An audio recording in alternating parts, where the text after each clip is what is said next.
Merry Christmas 2016, everybody. Peace, love, and silliness.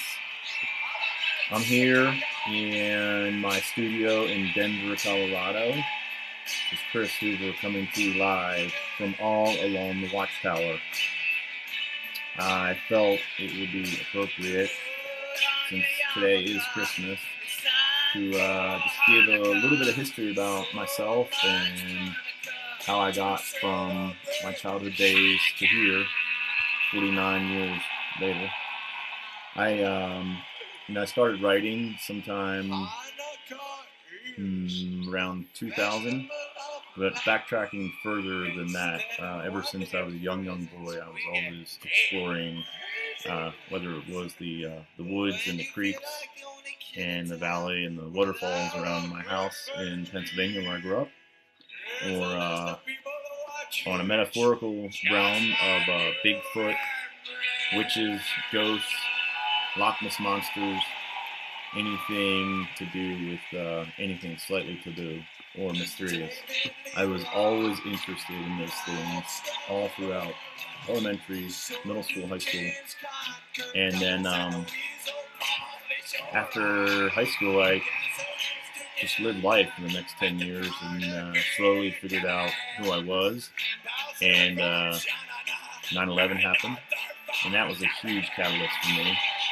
I was actually reeling in the aftermath of 9/11 and went down to Costa Rica for my first vacation down there. I've been down there probably about 10 times since and lived down there for about a year since then.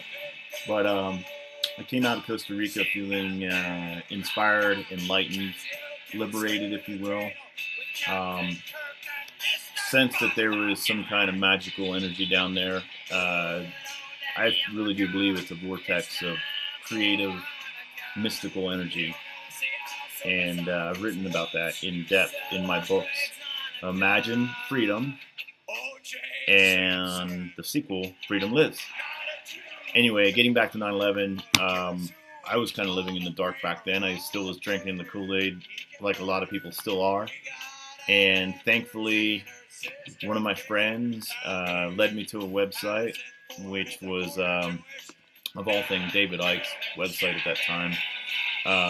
Famous best-selling author, slightly wacky conspiracy theorist. To be honest, he's kind of an extremist when it comes to some of the reptilian theories and all that, which, yeah, I would say that there's a possibility that they do exist, but I tend to focus on the light and the positive, optimistic side of life. So anyway, at that point, my friend guided me to David Icke's website, and there was a blue pill and a red pill. Of course, one of them said, take this pill, I believe it was a red pill, and your life will stay as it's saying, will stay as it is.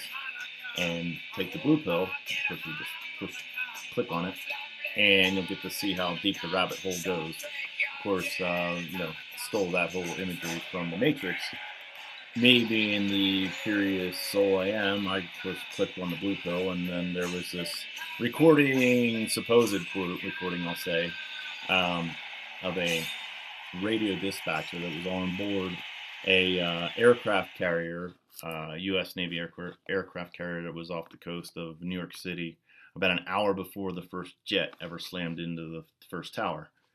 And that recording, of course, insinuated that he had received a distress call to haul ass back into port an hour before the first plane ever hit the actual building. And so, that caught me as a really sinister recording, if you will. I believed it more openly and more simply than I would now.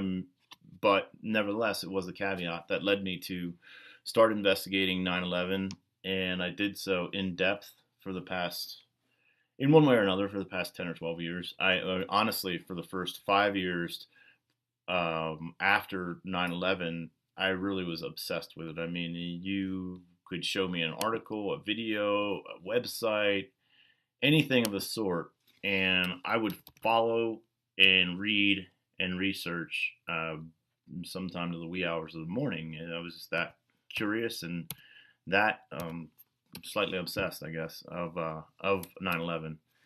And so anyway, it led me down this rabbit hole of all kinds of possibilities. And one thing or another led me to a conversation I was having while on a business trip out to San Francisco. And there was a middle-aged business guy sitting there, honestly, probably similar to my age now. He was in his fancy $1,000 suit and bragging about his money and his life, and he was an insurance broker and all this stuff, which I, of course, could care less about.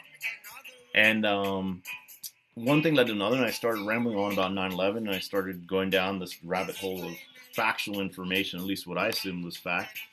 And I'll never forget it. About maybe 15, 20 minutes into our conversation, this gentleman stopped me and he said, "You know, Chris, when you first walked into this lounge, I thought you were a complete whack job when you started telling me about 9/11 and all these alternative versions of the 9/11 Commission report and so on and so forth. But I got to tell you two things.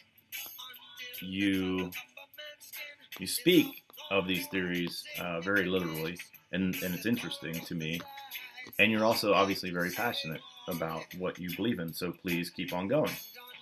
So, of course, it was my pleasure to keep on rambling about 9/11, and I went on and on and on. And for a couple martinis later, he stops me again, and he says, "Wow."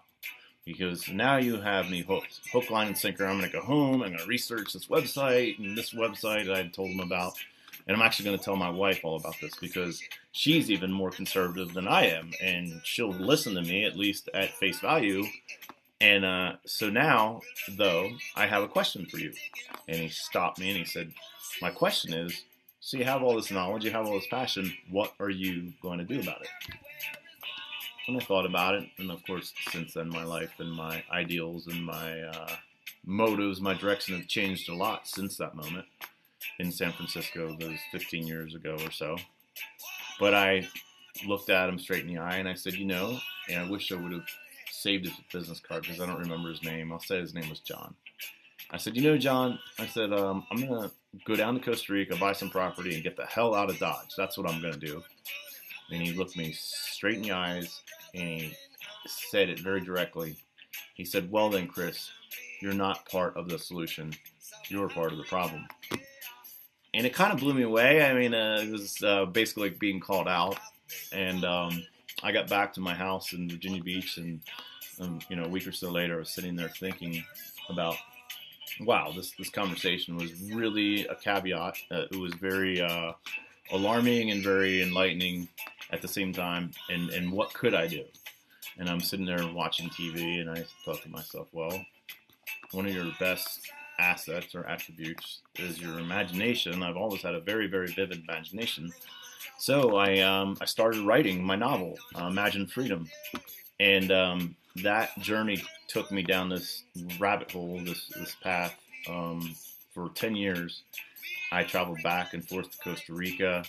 And without getting into too many details, the first book, Imagine Freedom, is in essence a reflection of my own life. Many authors will tell you that their first novel is somewhat autobiographical, which this surely is.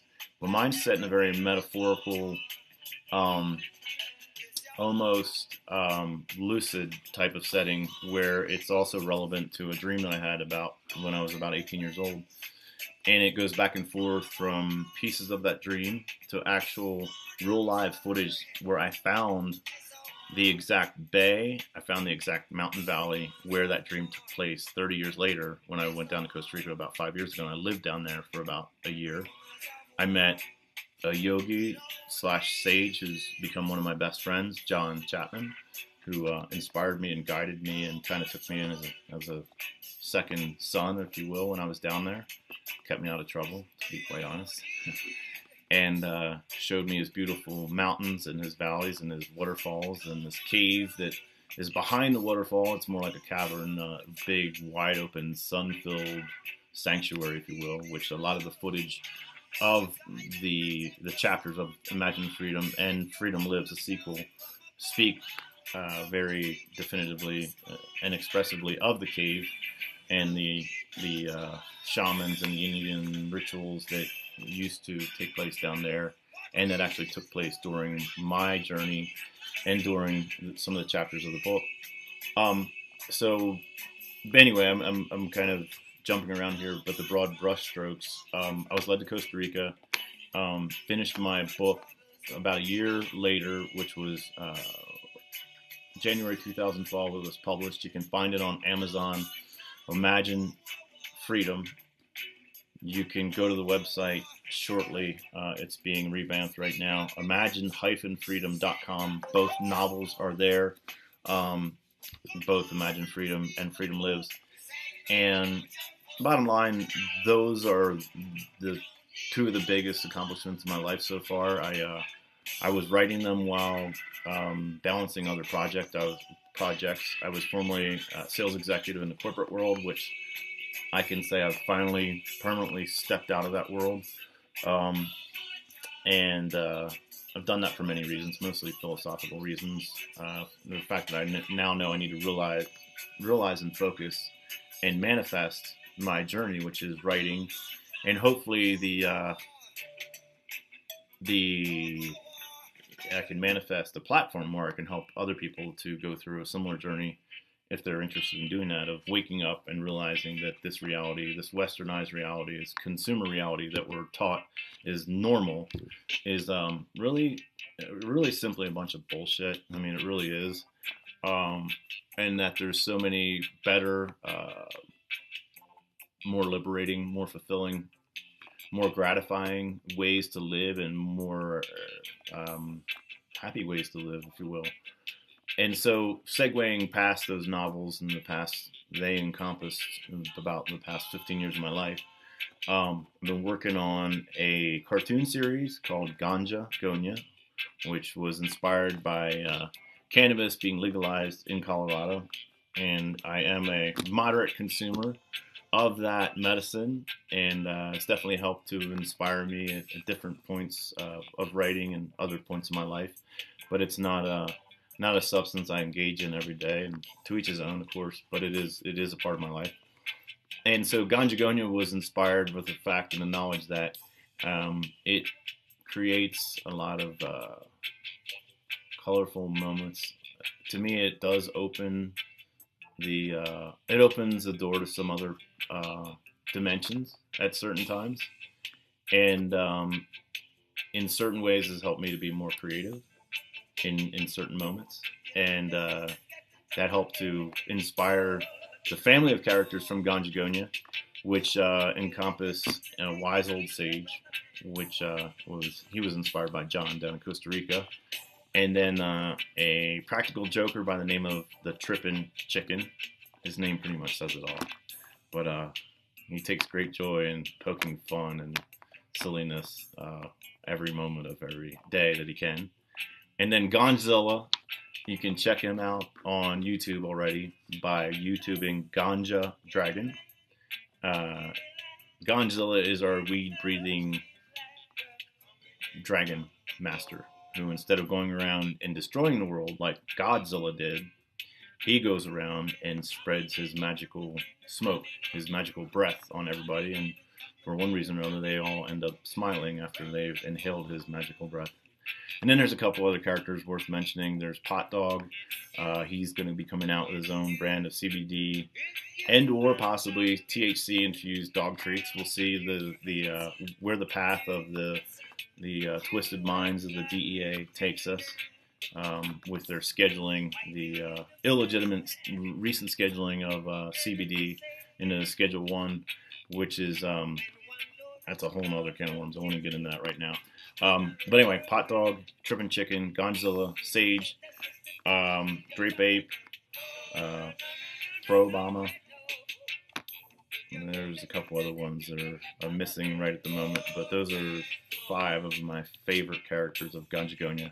It's a cartoon series. It's all about the land of Ganja Gonya, the land of peace, love, and silliness. And been working on that for about a year and a half, and still working on that behind the scenes. And recently I've realized that a perfect sister to Ganja Gonya is All Along the Watchtower with me, Chris Hoover, which will, of course, It will be featured in our mobile roving watchtower, which will be my RV, which is a retro 1975 bus, Dodge Travco that looks similar to, some people have already said it looks like a mystery machine on steroids. So very colorful vehicle, will attract a lot of attention, hopefully a lot of the right kind of attention. Sometimes wrong, but we're going to have video cameras rolling at all times and be filming from live remote places like Santa Monica, Malibu, Venice, Ventura, um, and different communities around California and different festivals up and down the West Coast. And the whole premise of All Along the Watchtower is spreading the hope that more people will wake up and will realize that the truth is anything but what is broadcast on the mainstream news. And if we can accomplish that in the weeks and months and years to come, then I will feel like I have fulfilled my dream. And I will have found my outlet, my portal, my platform that I've been looking for a long, long time. So, for now, I'm just going to say, please look for us. You'll be able to find us at allalongthewatchtower.org. That website should go live sometime, probably the beginning, the middle of January 2017. And please look out for the All Along the Watchtower RV, as I'm going to be making a road trip from Colorado to California here sometime in the next week to 2 weeks. And you can find that website again at allalongthewatchtower.org, and we will see you on the flip side.